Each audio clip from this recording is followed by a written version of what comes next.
Lore Listening Library, Volume 26, Mass Effect Codex, Planets and Locations. Aya. Humans detected Aya as an Earth-type world via telemetry in 2165.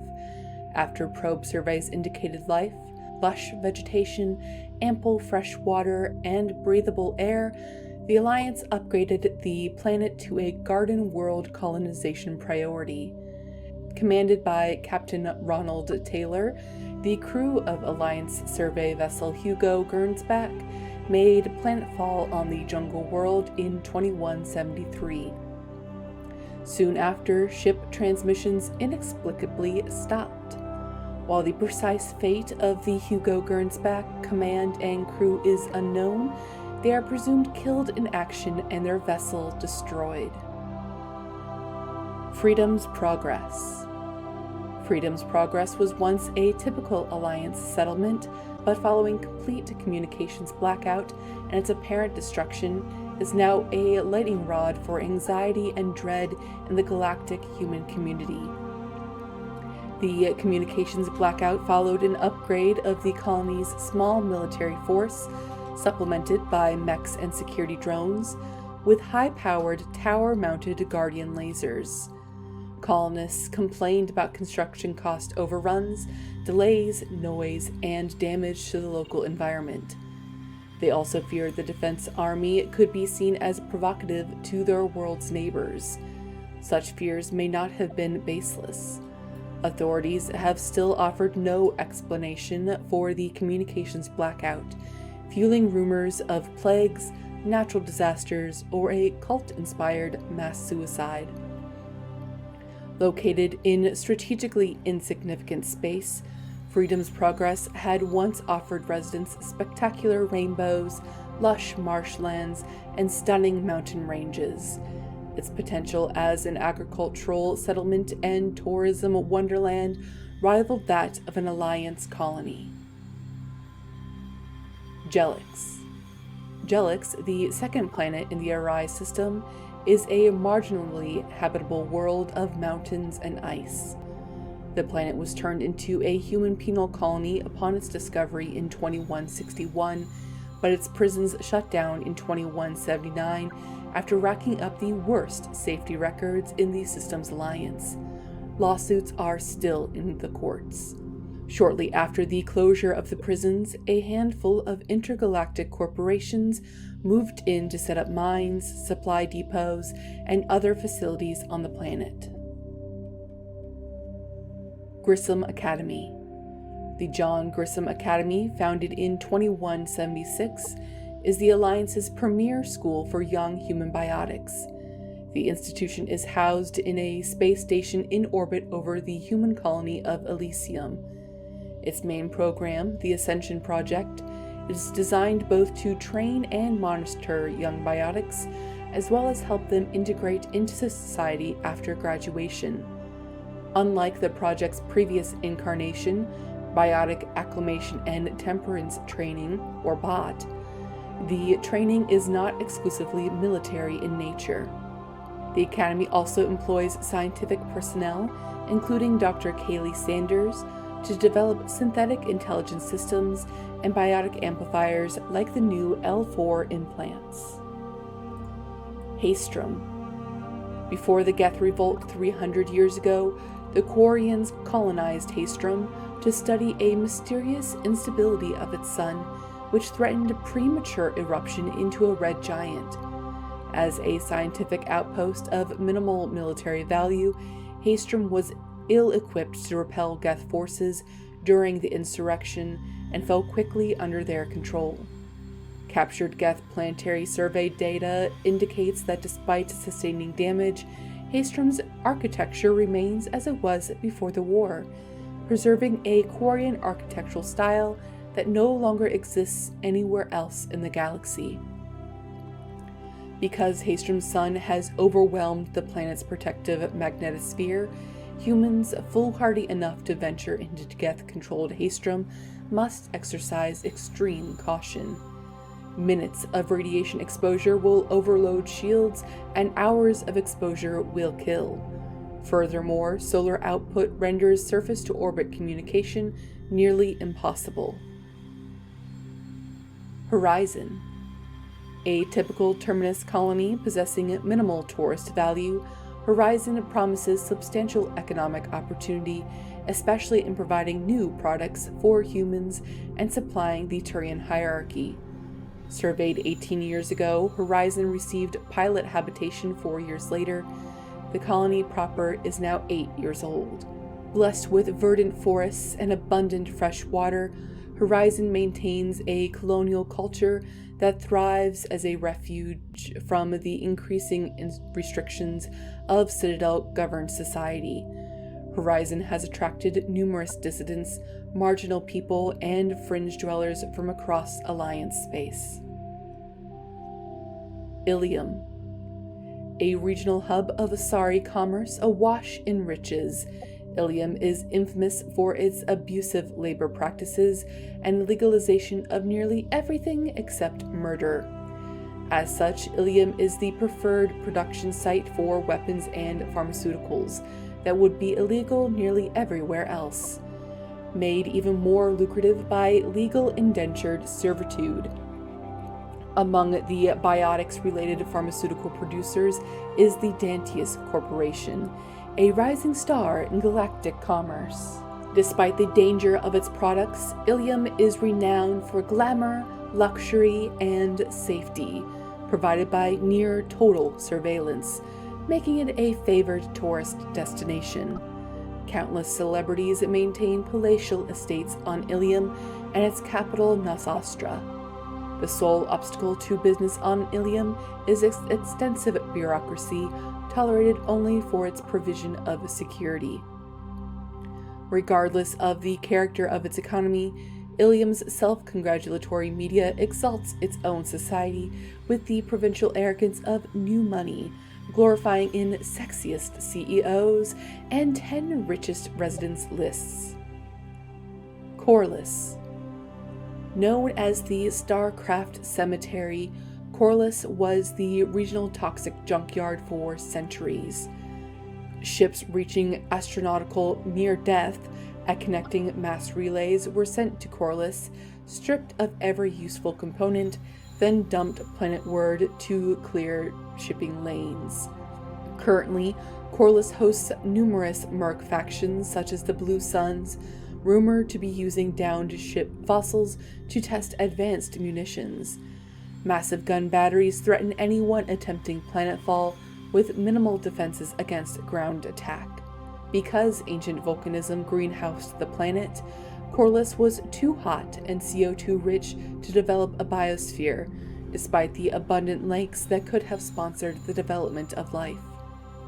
Now cool enough for protected habitation, but too scorching for anyone but extremophiles and mercenaries seeking secrecy, Corliss supports numerous Krogan outposts.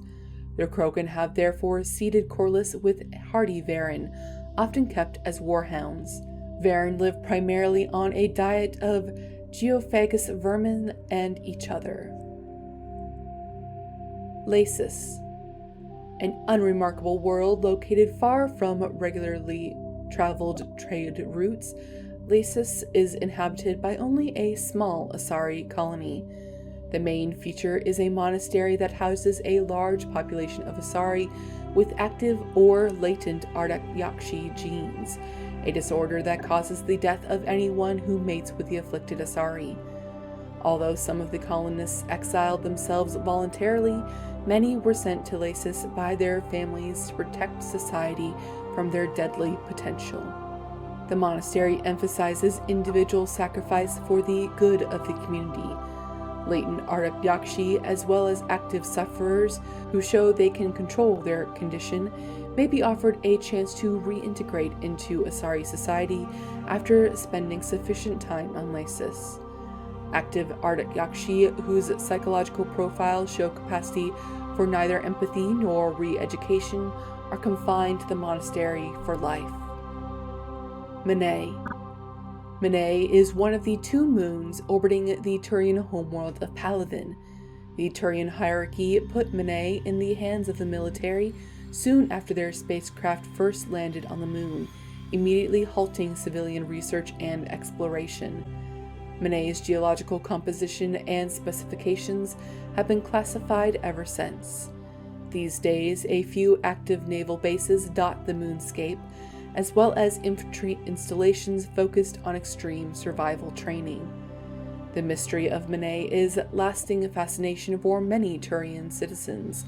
Speculation about its presumably rare and valuable resources has become a common plot point in vids, novels, and even poetry for young Turians. Omega. Originally an asteroid rich in element 0, Omega was briefly mined by the Protheans, who eventually abandoned it due to its thick, impenetrable crust. Thousands of years later, nature did what even the Protheans could not. A collision with another asteroid broke Omega in half, exposing its trove of element 0 for easy mining.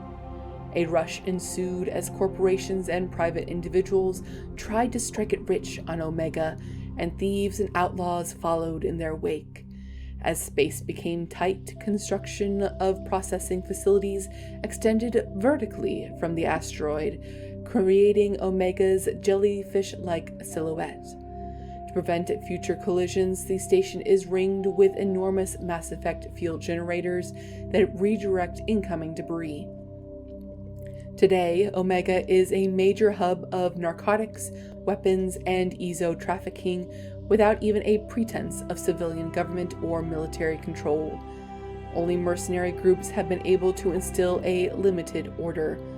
The most ruthless is an Asari syndicate run by the notorious Arya T'Loak. Paladin.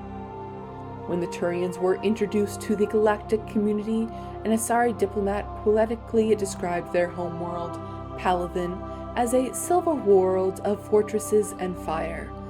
Because Paladin's weak magnetic field is a poor shield from its sun, most of the planet's animal life developed metallic carapaces as defenses against solar radiation.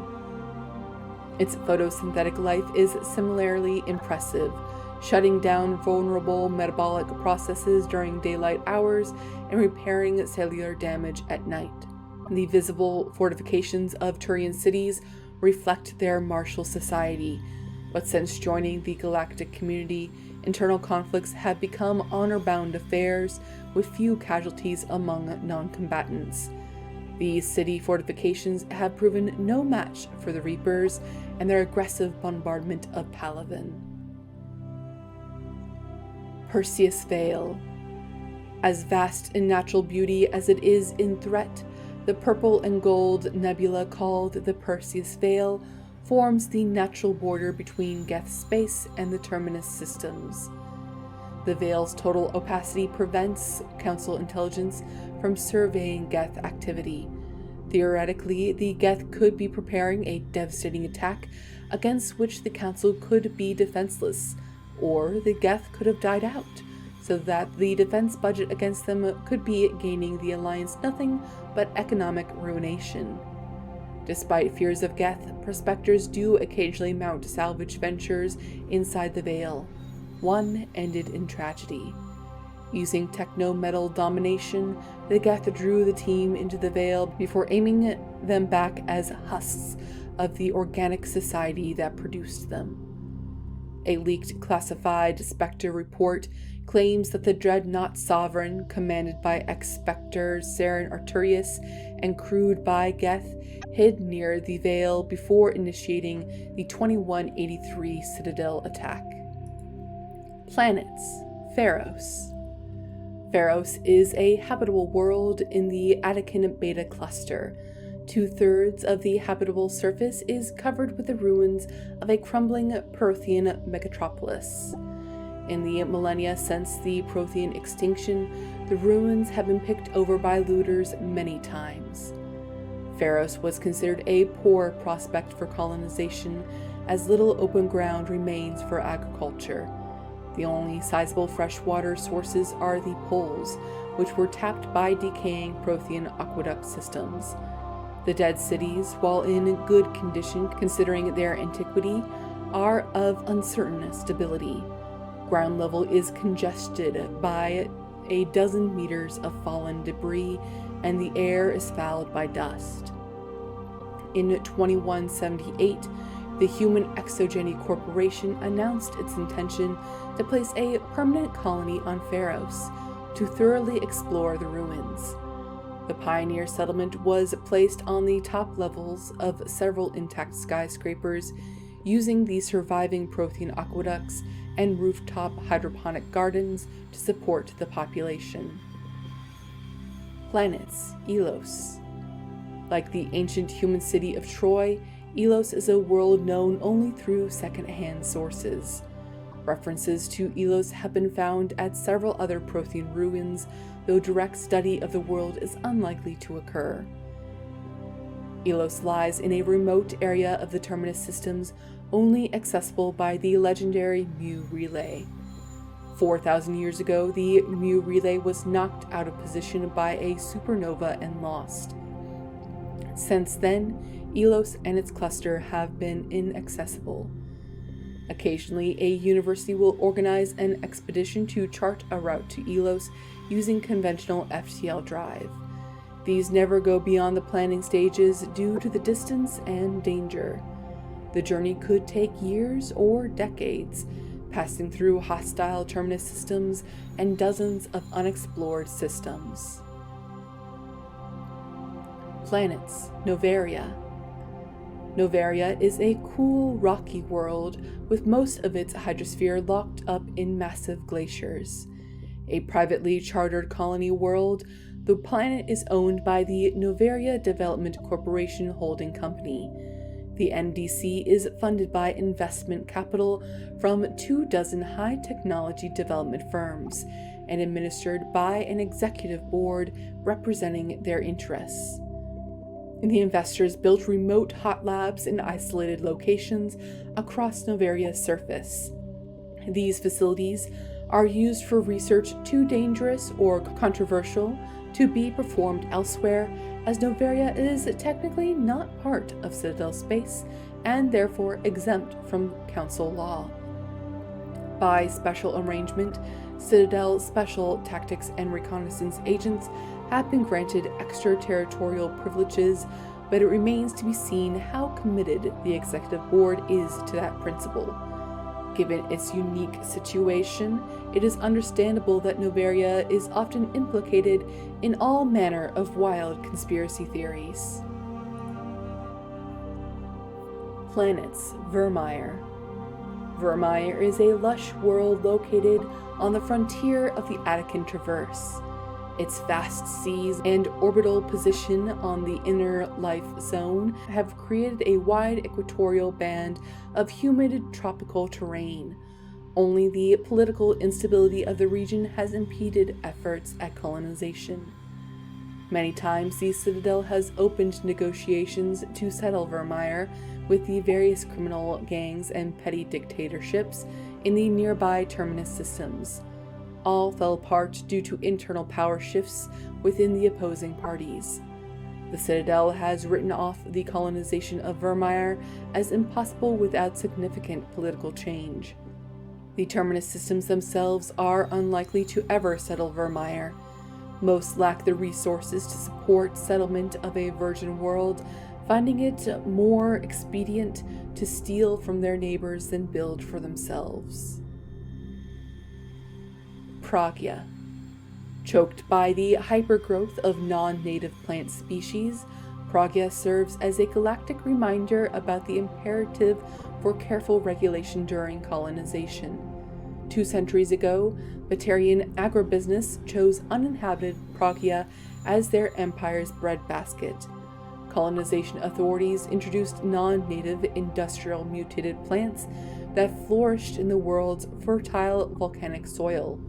Synthesizing with Pragya's natural geothermal conditions and chemotropic microbes, the imported species soon became a nightmare. Mutant strains of poisonous and even carnivorous plants arose, overgrowing colonies in days instead of years and causing the Batarians to abandon their holdings.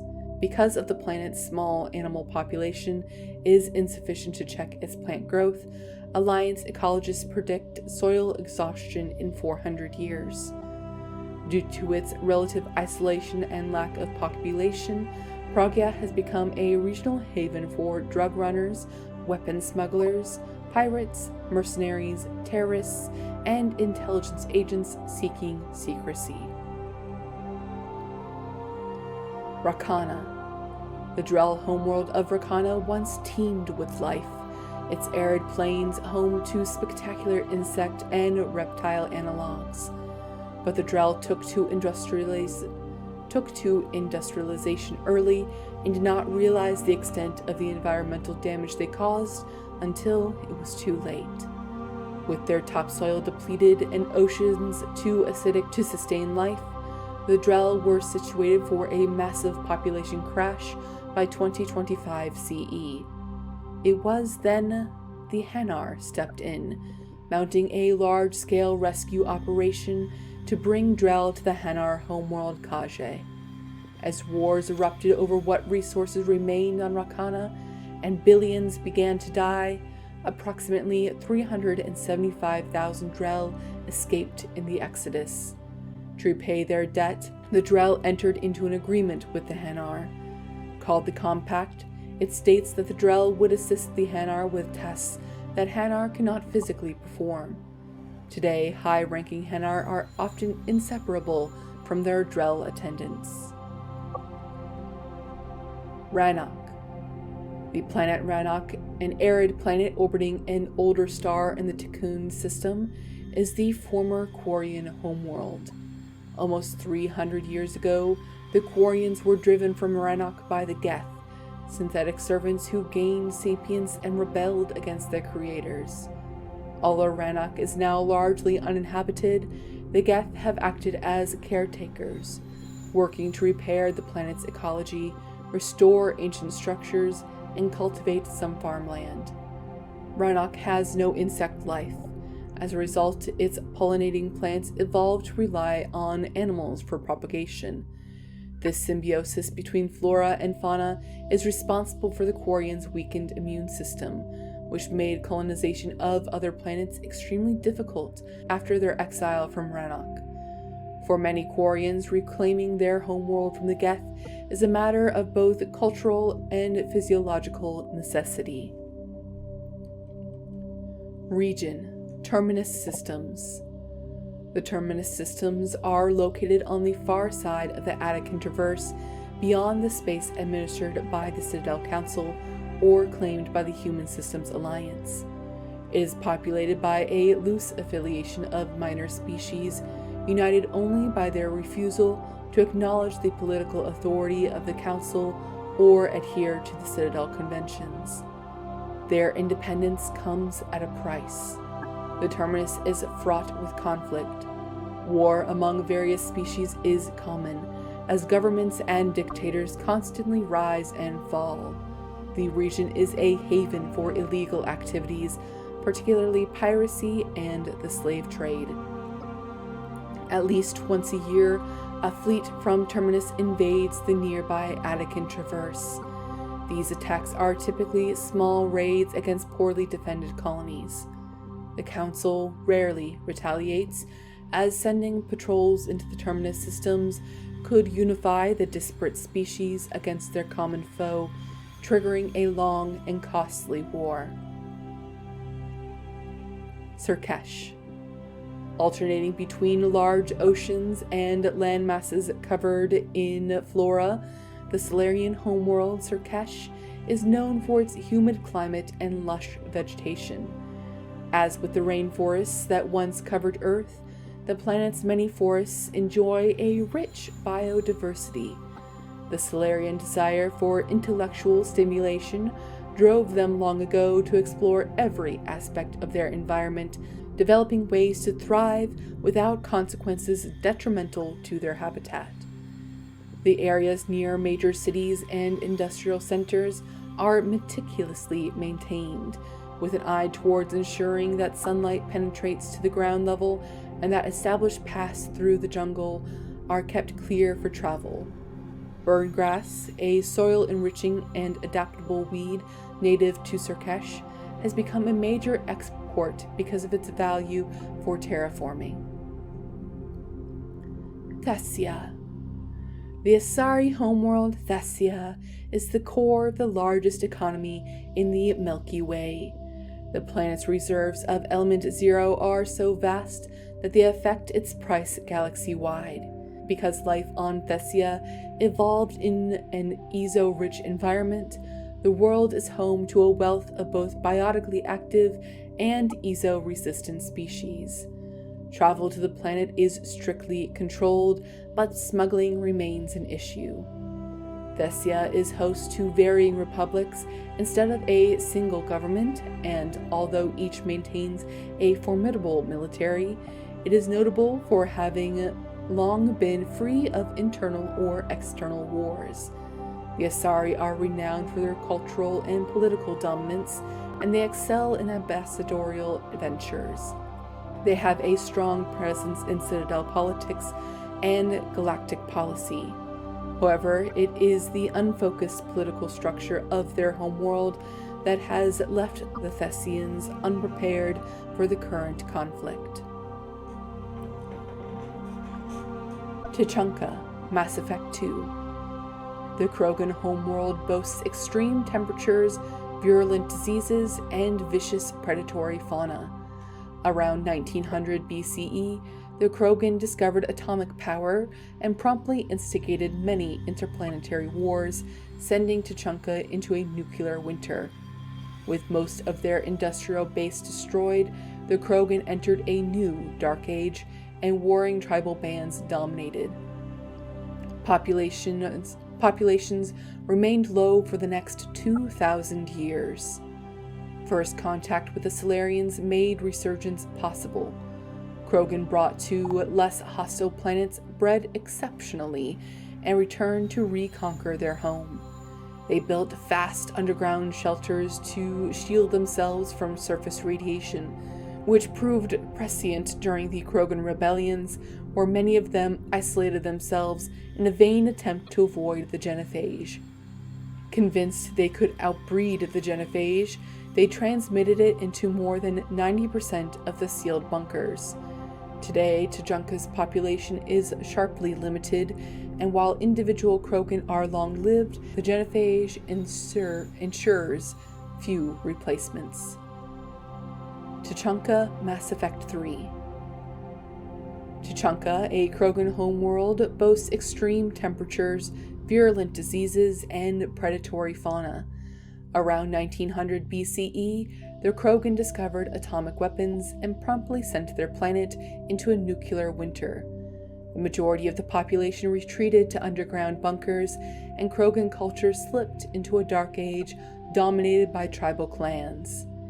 In 80 CE, decades into the Rachni Wars, the Solarian Union made first contact with the primitive Krogan and initiated a cultural uplift to shape them into a modern army capable of confronting the Rachni. During this uplift, the Solarians constructed the Shroud facility on Tuchanka to shield the planet from harmful forms of solar radiation. Later, during the Krogan rebellions, reproductive rates were curtailed by the genophage, ensuring the Krogan remained a species in decline, and Tuchanka a desolate wasteland. Uncharted worlds. There are between 200 and 400 billion stars in the galaxy, and less than 1% of them have been visited or had their systems properly surveyed. Humans' early expansion into the Attican Traverse was haphazard, a desperate race to claim habitable planets where populations can be economically settled. Ignored in the wake of this land grab were thousands of less hospitable worlds, each potentially rich with industrial resources. The wealth of the entire solar system lies untapped, waiting for corporate survey teams or independent pioneers to discover and exploit them. This, however, was not an easy task. In addition to the environmental hazards, the fact that uncharted worlds are largely ignored makes them popular bases for criminals, revolutionaries, cults, and others who wish to remain unnoticed by galactic society. Benning. Benning was once a thriving human colony, but the Reapers have rounded up a large portion of the populace for processing. Some pockets of civilian resistance still elude the Reapers, however, and rescue attempts are underway. A resistance radio established during the early days of the attack continues to broadcast, exhorting survivors to band together and discussing rumors of safe havens. Unfortunately, those rumors have begun to result in ambushes, increasing the desperation of those who remain free. Through all this, Benning's automated agricultural systems have continued to operate, leading to unprecedented stores of food in the planet's granaries and warehouses. Scion. Scion, a fortified world under the protection of several Asari matriarchs, has begun to supply fuel to Systems Alliance forces in the hope that an Asari-human partnership might prevent the Reapers from seizing the planet.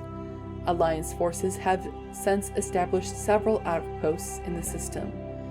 The humans and Asari have been joined by a small detachment of Turians drawn from the private militia of a corporation conglomerate that does business with Scion.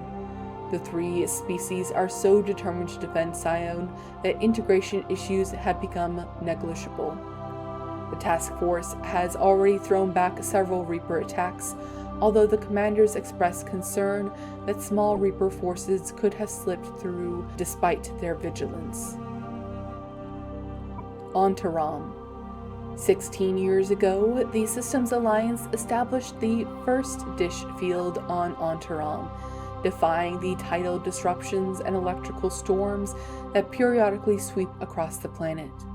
The facility has since grown into a crucial communications hub for the Alliance. Trade between the Alliance base and nearby human settlements sustains planetary unity. The Alliance also trains and hires colonists to maintain the quantum communicators, further strengthening the bond between locals and the military forces that use the comm stations. Although most of the communication relays serve the military, a coalition of Ontaram's businesses has begun construction of a civilian broadcast hub. The local Alliance commander has offered the help of the military's technical experts, making Ontaram a symbol of civilian and military cooperation. Purgatory. Originally an ARC ship designed to carry agricultural animals, the Purgatory was taken by the Blue Sun's mercenary company during a large-scale battle in the Skyllian Verge. In a years-long reconstruction of its interior, the Blue Suns repurposed it to hold sapient prisoners, supposedly because they captured so many in their conflicts throughout the galaxy. When media outlets started investigating claims that the ship was used for slaving operations, the Blue Suns turned a public relations nightmare into a regular income source. Claiming to be in full accordance with Citadel law, the crew of Purgatory now regularly lands on planets or space stations, claiming they can no longer hold their prisoners because of cost overruns. To avoid keeping prisoners under inhumane conditions, they will have to release them to the nearest port, dumping the scum of the galaxy directly into a local population. Faced with such a scenario, the government usually grants Purgatory's crew massive discounts on fuel, food, and repairs, as long as they go away. Some even offload their own prisoners to Purgatory for a fee, grateful to have a problem relocated somewhere other than their backyard. Such unfortunates go in the dark depths of the ship, never to be seen again by their families or contacts. Purgatory is minimally armed with Guardian defenses. Though a cruiser-weight ship, it relies on the Blue Sun's fighters to prevent any attacks bent on jailbreak or similar events. Sanctum. Sanctum is known for the freezing ice storms that sweep across its pole and temperate zones, with only a thin strip of habitable land along the equator. Because of those harsh living conditions, Sanctum attracts only the most gruff and hardy, from miners to mercenaries to company men. Mining, referred to as ice cracking, anywhere but the equator, is the backbone of Sanctum's economy. The planet is rich in platinum and palladium deposits, as well as boron, which is locally used in semiconductor doping. Sanctum's corporate factions have learned that Cerberus is involved in the planet's finances. Systems Alliance intelligence agents embedded within the corporate strata are quietly urging the companies to confront Cerberus directly, but so far financial bickering has kept Sanctum's major stakeholders from acting against the elusive man. Stations. Arcturus Station.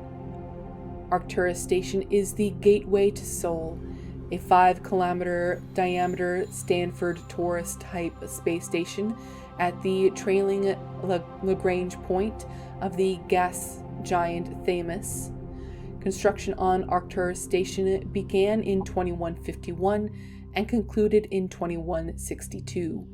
It was inaugurated in 2156 and has served as the military and political headquarters of the Systems Alliance from the First Contact War until present.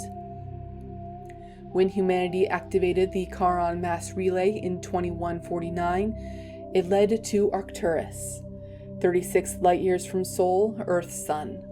Arcturus is the third brightest star seen from Earth.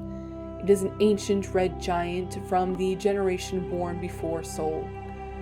Its worlds are either gas giants or ice chunks. While some rocky debris exists, the metal content is 25% lower than normal.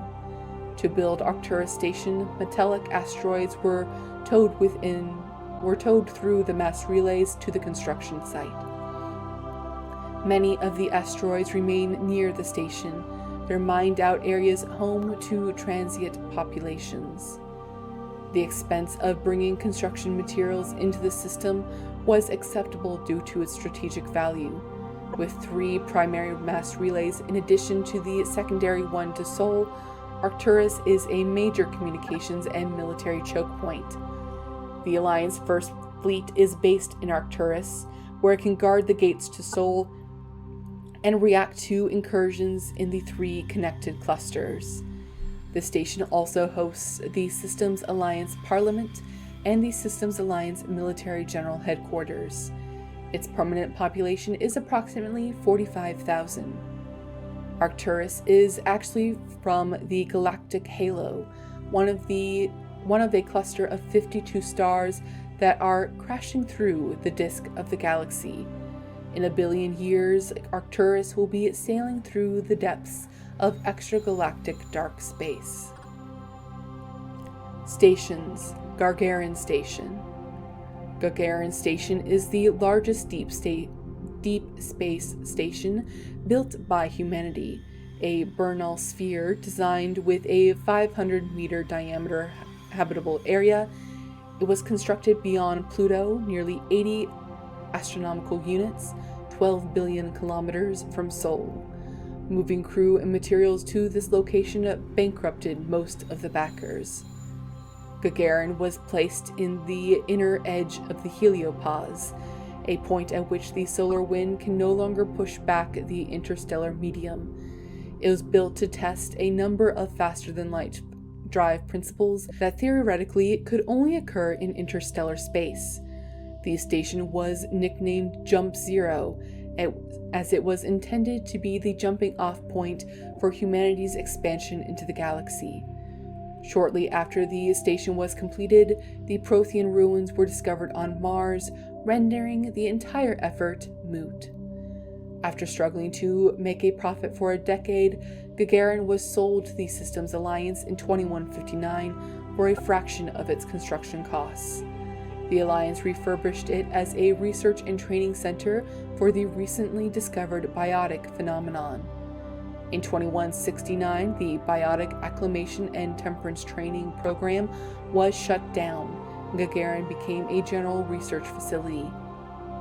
Its remote location and intentional isolation from the extranet makes it popular for dangerous research, particularly in the field of artificial intelligence. Humanity's first stable AI, the Alliance-sponsored ELIZA, first achieved sapience at Gagarin in 2172. Today, Gagarin Station has a permanent population of approximately 9,000.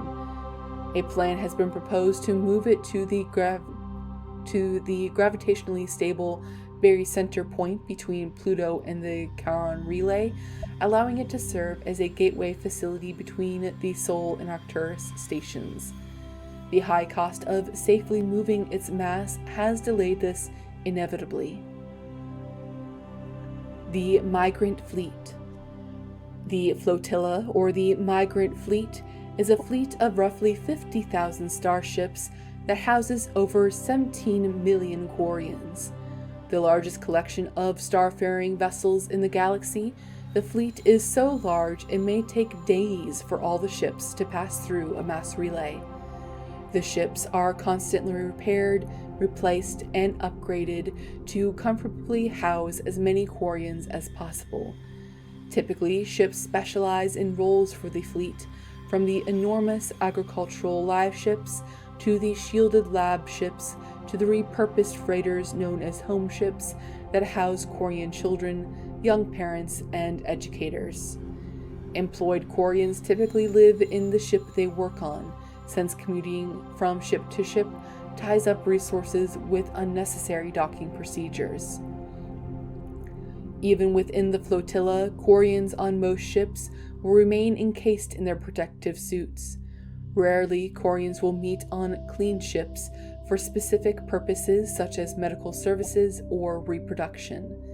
When this occurs, they remove their suits, knowing full well that it is likely they will spend a few days having allergic reactions or getting over infections as their weakened immune systems compensate for each other's presence. And that concludes this episode of Lore Listening Library. Tune in next week when we go over ships and vehicles. Until next time, I will see you all later.